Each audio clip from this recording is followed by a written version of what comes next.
शुरू से ही छात्रों में जो है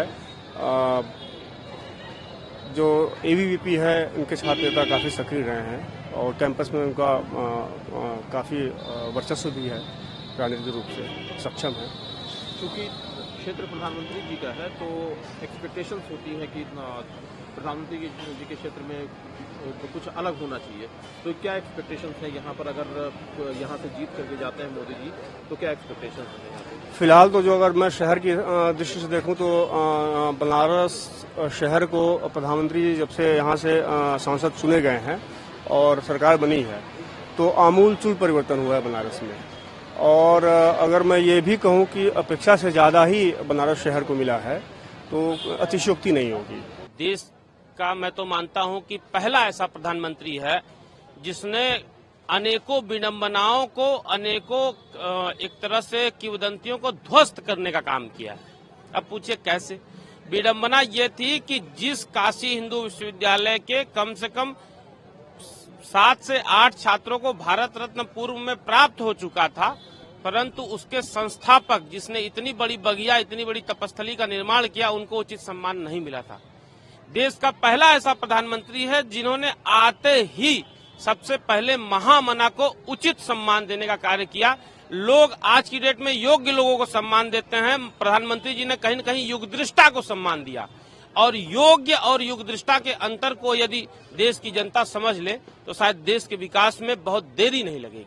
चलिए, महामना की आपने बात की है तो मैं ये जानना चाहता हूँ, क्योंकि राजनीति के अलग अलग पहलू होते हैं, चुनाव आता है तो अलग अलग आरोप प्रत्यारोप होते हैं, ठीक बात, मिसालें दी जाती है, ठीक बात। महामना से लेकर के महात्मा गांधी तक मिसालें दी जाती है।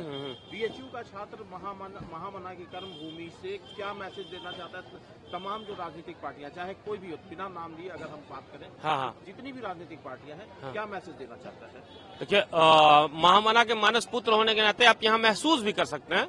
मैं तो ये कहूंगा, आपसे निवेदन करूंगा पत्रकार बंधुओं से कि 2-4 दिन रह के यहाँ इस तपस्थली में महसूस करें। यहाँ एक अलग सी ऊर्जा उत्पन्न होती है जो कि जातिवाद मुक्त है, भ्रष्टाचार मुक्त है और तमाम तरह के छद्मवादों, कुत्सित मानसिकताओं से मुक्त है। तो कहीं न कहीं राजनीति में, वर्तमान राजनीति में इसकी नितांत आवश्यकता है।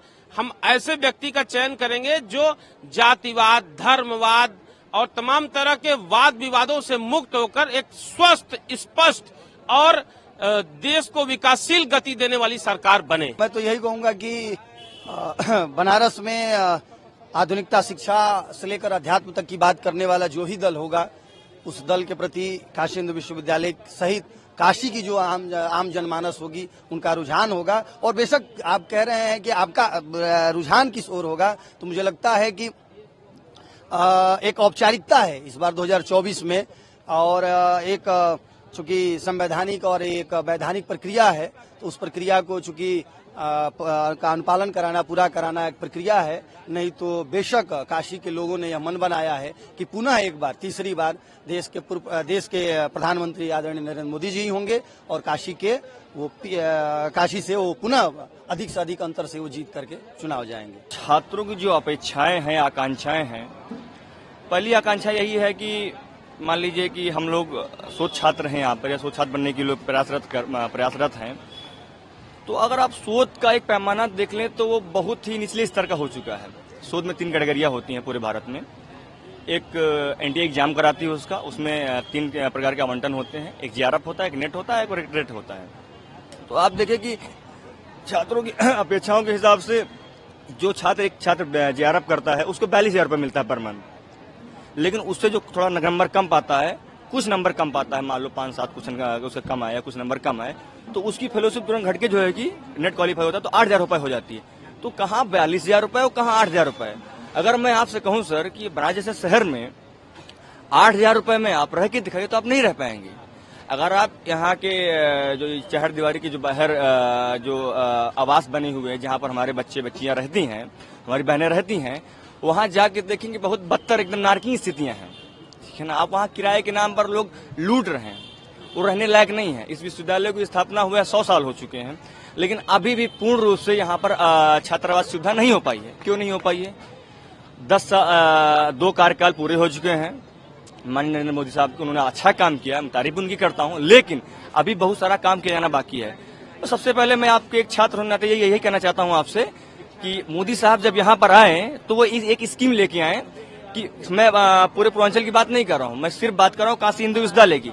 वो एक स्कीम लेके आए कि इस बार जब मैं नॉमिनेट होके आऊंगा, जब मैं जैसे कहते रहते हैं कि मैं काशी का पुरुष हूँ, काशी मेरी है, मैं काशी का हूँ, तो आए तो एक स्कीम लेके आए कि इस बार जैसे मैं यहाँ आऊंगा तत्काल प्रभाव से एक अमेंडमेंट प्रस्तावित करूंगा कि काशी हिंदू विश्वविद्यालय के सब छात्र छात्राओं को छात्रावास दिया जाएगा, कोई भी छात्र बाहर नहीं रहेगा। अगर सर आप ऐसे आप तो यहाँ खड़े हैं, मंदिर प्रांगण है, समय है ना सर आपके पास, मैं बोल सकता हूँ ना, मंदिर प्रांगण है, तो आधे से भी कम बच्चों को यहाँ पर छात्रावास मिल पाता है। उसमें बच्चे भी हैं, बच्चियां भी हैं, ठीक है ना, उसमें 100 छात्र भी हैं। अगर आप इस शहर दीवारी के बाहर जाके एक सर्वे करें मोटा मोटी, तो आप जाएंगे कि ऐसी ऐसी स्थितियों में लोग रह रहे हैं कि वहां रहने लायक नहीं है। ऐसे यहाँ के बाहर कुछ नाम बता रहा हूँ आपको, चित्तूपुर हो गया, नगवा हो गया, सीरगेट हो गया, दुर्गा कुंड हो गया, सामने घाट हो गया, वहां पर लोगों के पास शौचालय नहीं है, नाले किनारे लोग रह रहे हैं। तो ये इसमें बदलाव करें। तो मैं जो है कि यही संदेश देना चाहता हूँ कि जो है कि शिक्षा के क्षेत्र में सबसे बड़ा बदलाव शिक्षा के क्षेत्र में ही होता है। आज से 100 साल पहले मालवीय जी ने ये बदलाव किया था जब देश हमारा गुलाम था।